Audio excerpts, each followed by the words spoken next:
महाराजांचा तुम्ही रिस्पेक्ट करता, तर तुमच्यात दम असेल ना तर मूर्ती राहू द्याच. मूर्ती बनवायची तर आपली लायकीच नाहीये. मूर्ती तर आपण नकोच बनवायला आता. कारण खरोखरच शिवाजी महाराजांच्या विचारांचं सरकार चालवत असताना, जर खरोखरच शिवाजी महाराजांना मानत असताना, तर तुम्ही महाराजांचा इतिहास लोकांना, सर्वसामान्य माणसांना, महाराष्ट्रातल्या मुलांना, सगळ्यांना त्यांचा इतिहास कळायला पाहिजे की कोण होते शिवाजी महाराज.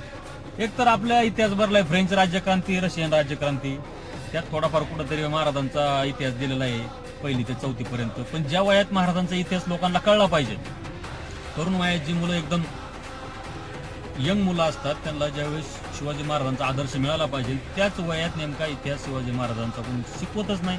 आणि नाहीच तुम्ही तेवढंच करा.